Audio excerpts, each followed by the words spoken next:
Palayo ka mga usa ka kilometro sa likod ni Unya mingon si Josue sa mga pari. Dan-a ang suganan sa kasabutan ug pag-una sa katawhan. Namiya ang katawhan sa kampo aron pagkabog sa Jordan. Naguna ang mga pari nga nagbalik sa sudlanan sa kasabutan. Pag-abot nila sa dagat sa Jordan, kung sa pagtinog nila sa tubig, ni unong pagbaha ang suba, o ni pundo ang tubig sa ibabaw. Rap smart lagi ko din. Huwag ilay na ka-video na. Sa pagkakuma nilang tabog sa Jordan, ang una nilang iatubang, mauon na pong syudad sa Jericho, nga napalibutan sa mga taas ng mga bundok. Sumala sa sugo sa Diyos, naglibot sila sa syudad, sulod sa pitong kaadlaw. Sa ikapitong kaadlaw, ipatingog nila ang mga trompeta, misinggit ang katawhan, kung nangapukan ang mga bumbong sa Jericho. Nagpamatuod na ang kadaugan nagalikan sa Diyos, dili sa puso sa tao.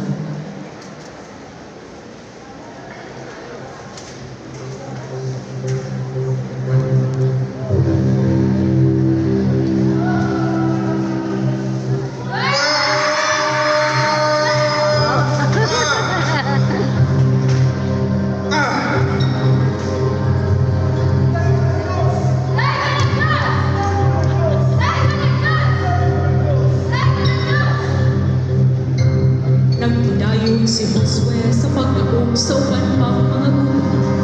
Sa katapusan, ipanag-iya ni Josue o sa mga Israelita ang yutang isagad sa Diyos kang Abraham, Isaac o Jacob. Ang yuta na magbungay gikan sa kuman, natuman sa Diyos ang tanang-iyang mga saad sa katawhan sa Israel.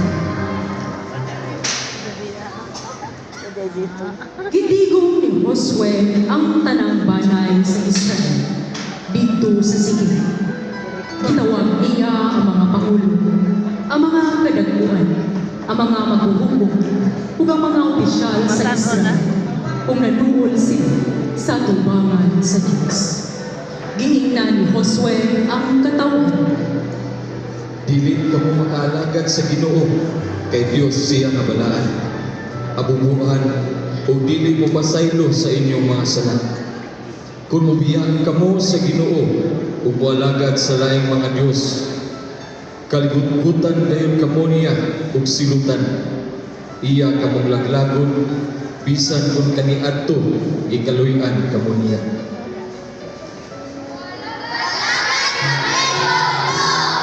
Kabuntanan mismo ang mga saksi sa inyong hukom sa pag-alagad sa Ginoo. Kung mao ka na, isalikuay ninyo ang inyong mga Diyos-Diyos o isaad nga ang Ginoo, ang Diyos sa Israel, maulamay inyong alagaran.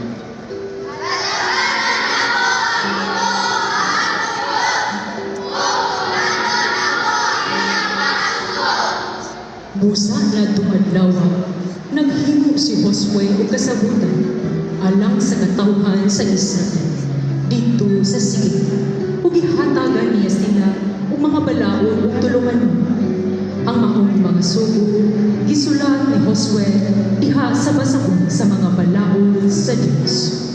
Unya nagkuha siyang dakong bato ug gipahimutang kini niya sa ilalong sa kahoy tugas dito sa balaang dapit sa Ginoo. Giingnan niya ang katawhan sa Israel. Kini batuha atong saksi kay nakadungog man kini sa gisulti sa Ginoo kanato. Kini magpahidungdong kaninyo sa dili gayon pagsubi sa Ginoo.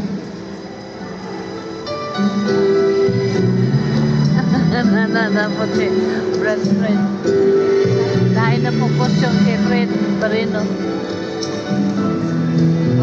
Kaya ba na?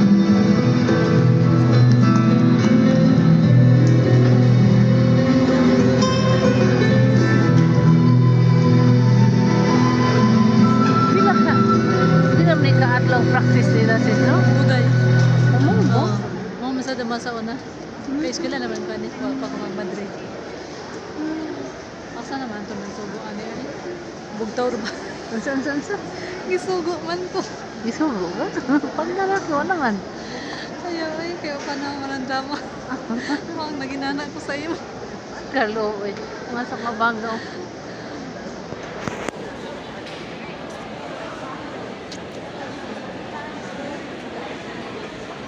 May paradako pan.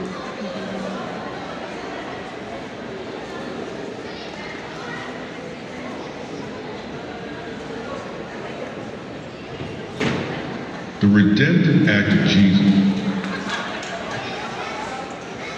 Saan man sila? Ako man na?